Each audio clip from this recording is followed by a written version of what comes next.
Hello students, once again welcome back to you one and only most trusted Gyanjyoti coaching centre. তো students আজকের ভিডিওতে তোমাদের ইউনিভার্সিটির অধীনস্থ ফার্স্ট সেমিস্টারে যাদের ইএনভিএস অর্থাৎ এনভায়রনমেন্টাল স্টাডিজ যাদের রয়েছে, যেটাকে বাংলা বলা হয় পরিবেশ বিদ্যা। তোমরা জানো তোমাদের কিন্তু এমসিকিউ আসবে। ঠিক আছে, আমি লেসন নাম্বার 2 থেকে পার্ট 7 ভিডিও, ঠিক আছে, পার্ট 7 এ আমি আলোচনা করব 10টা এমসিকিউ নিয়ে বিস্তারিতভাবে। ঠিক আছে, পার্ট 1 থেকে পার্ট 6 পর্যন্ত না দেখে থাকলে আমাদের এই ইউটিউব চ্যানেলে কিন্তু আপলোড করা আছে, সবাই দেখে নেবে। ঠিক আছে, চলো শুরু করা যাক আজকের ক্লাসটি। নাম্বার 60, ভারতের একটি খরা প্রবণ রাজ্য হলো, এ নাম্বার হবে অ্যান্সার, সেটা হচ্ছে গুজরাট। 61, খরার সময় কৃষিকাজ কোনটির আধিক্য বেশি থাকে?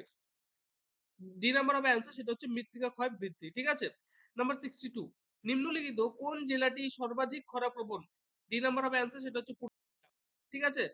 নাম্বার 63, মরুকরণ প্রক্রিয়া কিভাবে বৃদ্ধি পায়? বি নাম্বার হবে অ্যান্সার, সেটা হচ্ছে শুষ্ক অঞ্চলে বৃষ্টিপাতের অভাবে। ঠিক আছে, শুষ্ক অঞ্চলে যে বৃষ্টিপাত হয় সেই বৃষ্টিপাতের অভাবে কিন্তু প্রক্রিয়া বৃদ্ধি পায়। ঠিক আছে, নাম্বার 64, এখানে একটু স্পেলিংটা দেখে নেবে, মিস্টেক আছে। হ্যাঁ, ব্রহ্মপুত্র নদীর জলবন্টনকে কেন্দ্র করে কোন দুটি দেশের মধ্যে দ্বন্দ্ব রয়েছে? এ নাম্বার হবে অ্যান্সার, সেটা হচ্ছে ভারত ও চীন। 65, অন্তর্দেশীয় নদীর জলবন্টন সম্পর্কিত ট্রাইব্যুনাল কোন নদীকে কেন্দ্র করে গঠিত হয়? ডি নাম্বার হবে অ্যান্সার, সেটা হচ্ছে গোদাবরী।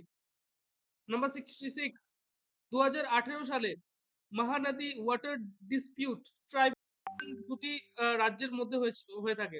সি নাম্বার হবে অ্যান্সার, সেটা হচ্ছে ওড়িশা ও ছত্তিশগড়। 67, পৃথিবীর প্রাচীনতম বাঁধ কোন দেশে তৈরি হয়েছিল? বি নাম্বার হবে অ্যান্সার, সেটা হচ্ছে জর্ডন। ঠিক আছে, নাম্বার 68, জল ধারণ ক্ষমতার সাপেক্ষে পৃথিবীর বৃহত্তম বাঁধ কোনটি? এ নাম্বার হবে অ্যান্সার, সেটা হচ্ছে ক্যারিবা আর হচ্ছে জিম্বাবুয়ে। ওকে, নাম্বার 69, আসোয়ান বাঁধ কোন নদীর উপর নির্মাণ করা হয়েছে?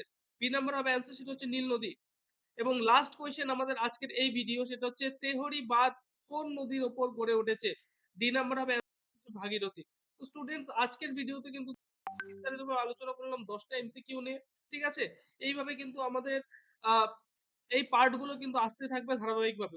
চ্যানেলে নতুন থাকলে চ্যানেলটিকে অবশ্যই সাবস্ক্রাইব করবে, পাশে থাকা বেল আইকনটিকে হিট করতে ভুলবে না। আমরা এই ইউটিউব চ্যানেলে এই ধরনের কন্টেন্টস কিন্তু তোমাদের জন্য নিয়ে আসতেই থাকি। এছাড়াও আমাদের সাথে অনলাইনে যুক্ত হতে চাইলে জ্ঞানজ্যোতি কোচিং সেন্টারের অফিসিয়াল দুটো হেল্পলাইন নম্বরে তোমরা যোগাযোগ করতে পারো। নাম্বার দুটি হলো 7076398606 নাম্বার, অথবা 6295916282 নাম্বার। এই দুটো নাম্বারে তোমরা যোগাযোগ করতে পারো। তোমাদের যেটা টোটাল কোর্স ফি রয়েছে তোমরা কিন্তু এই দুটো নাম্বার করে আহ শুনে নেবে। ঠিক আছে, তো স্টুডেন্টস দেখা হচ্ছে একটা নতুন ভিডিওতে নতুন কোনো টপিকের সাথে। Till then, keep learning, keep exploring. Thank you so much.